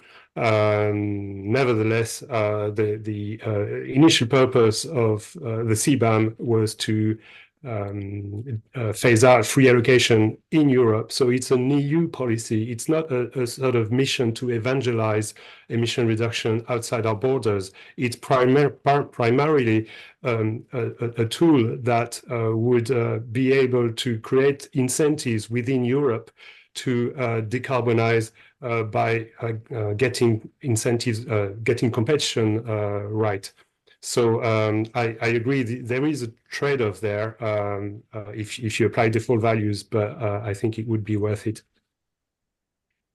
Well, I think that some will take issue, Adrian, with that, because I think this is like a Swiss Army knife. The CBAM, everybody claims a different function for it, but so first it was Adrian. Nick. Sure. Yeah, I think we heard from just about everyone, including those who came in later on with interventions about the complexity, the risks in general involved in increasing costs across the European economy by this much are huge. I mean, what we're discussing here is to a very large extent the future of Europe's economy, but it'll also have a massive effect on climate change, because if we get it right, yes, emissions can go down. If we get it wrong, emissions will go up. I mean, carbon leakage in our sector in particular is already very much a reality. So let's be careful and let's make sure that the climate policies we introduce in Europe are actually driving decarbonization rather than deindustrialization. And thanks a lot for the good chat today. Thanks, Nick. Appreciate it. Marc Poulin. Yes, it will be very short. I would agree with Michael that when looking at the carbon leakage risk, we have also to pay attention to export sides to avoid maybe some of the shortage and loopholes we saw with the initial CBAM on the side of export. So we would also suggest that the export side is fully taken into account on downstream products as well. Thank you, Mark. Arda? Yeah, thank you. Thank you very much for the discussion. There's several views, of course, but CBAM is the reality for a year now, and I think we have to find a better way together for the sake of level playing field, for the sake of better economic conditions in Europe, and for the sake of jobs in Europe. Thank you very much. Well, that was brief. Laura? Yes, thank you. Well, I would like to first of all thank for this opportunity, and I hope there will be more to have the possibility to discuss and share experiences around CBAM with our stakeholders and also with the European Commission. Last message from our side, or maybe as conclusion, that we should be really looking at the cumulative impact of the inclusion of downstream goods and what it would represent across the entire value chain. This would be the so-called spillover effects on the wider industry. And thanks a lot again for the very useful report. Thank you. Vicente, you have the last word. The Commission invariably does so. But I have a quick question for you, because you said something that it's a bit of a hobby of mine, and we had again. You should be a fly on the wall in our discussion with Michael and Aaron always, and Sarah was also kind of, kind of valiantly kind of putting up with us. But you said something that not everything is solvable by CBAM, and that's interesting. Because I also think that when I made the takeaways and the conclusions, kind of said, guys, this may get very complex, it may get very expensive, so we can't, it becomes irrational, maybe. I don't know what it is, but still, you can't let the guy die. I mean, you got to do something. So, do you have something specific in mind on that? Not everything's solvable by CBAM. Okay, thank you, Andre. Before I reply to your questions, I would like to also to comment on the last interventions. Please. To reassure our listeners. Coming back again to this discussion on the default values, I mean, Adrian, I understood your ideas. I think they are very good ideas. I can tell you that no country has addressed us or approached us with some sort of suggestion, for example, to agree on a default value. Why not? That's something that could be explored, and I'm sure that could help, of course, with trade simplifications and maybe with WTO acceptability, etc., etc. But I don't want to forget that one of the objectives with the CBAM is first not to address countries, but to address producers, because there are good and worse producers in all countries. And if you use a default value for all the producers, I mean, a compulsory or mandatory default value for all the producers in a specific country, you are not taking into account the efforts to decarbonize, unless, of course, you can recalculate the default value every year, which goes down because the average of the carbon intensity in that country goes down. It could be mixed with some sort of default value, but of course, you can always claim actual emissions. So that's something that, of course, that could be possible. But I mean, an idea to be explored. I don't say that we are close to that. Peter, on Switzerland, we are aware of the discussions in Switzerland. We know this environmental committee in the Swiss parliament, which has prepared a report. They are now discussing. It seems that the idea, of course, is not to introduce CBAM for the moment. Of course, one discussion is ETS, which is separate for CBAM. Switzerland will continue applying the ETS, which is linked to the EU ETS. And I think that's separate from the discussion of whether introducing a CBAM or not. As you know, unlike Norway, Iceland, Switzerland may decide not to apply a CBAM. What I can tell you, because you mentioned this report of the industry, is that for Switzerland, the risk of carbon leakage is very, very minor concern, because they don't import so many CBAM goods from third countries, except from the EU. So they are not really concerned with the risk of carbon leakage. There is maybe one difference or one sector which is raising the voice, which is the cement sector.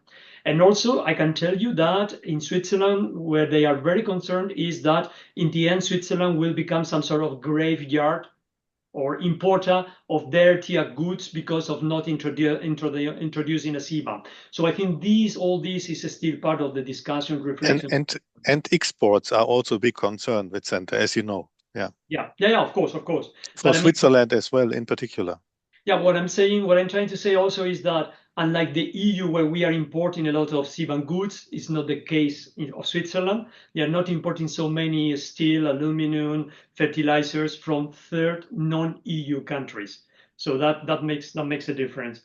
Niklas, I'm sorry to be at the source of all your problems with the introduction of a CBAM. I don't know if Niklas is still there. What I can tell you is that we are aware of the discussion or the problems with the small importations in this the threshold of 150 euros, which is clearly insufficient.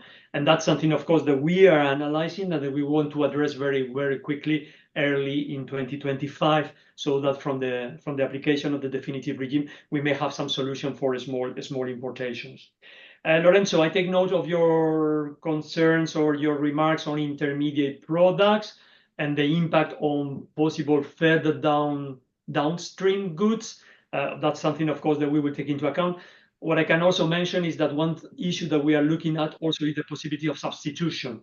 I mean, I think we didn't speak so much about the risk of substitution between CBAM goods or downstream goods covered by CBAM and those which are not covered. I don't know, cutlery made from iron or cutlery made from plastic. So, I mean, that's something, of course, that we are going to analyze as well. And thanks again for this discussion. Andrea, don't forget your question. So, yeah, for example, exports. But that gives for, I think, another 2 hours for discussion. That is for another time, and because this is in our book is called P5, because this is the fifth year that we've been doing this work, and there is, in case you were wondering, yes, there is a P6. So there is a new season. The season premiere is going to be sometime in January. You know, the characters stay the same. One character disappears.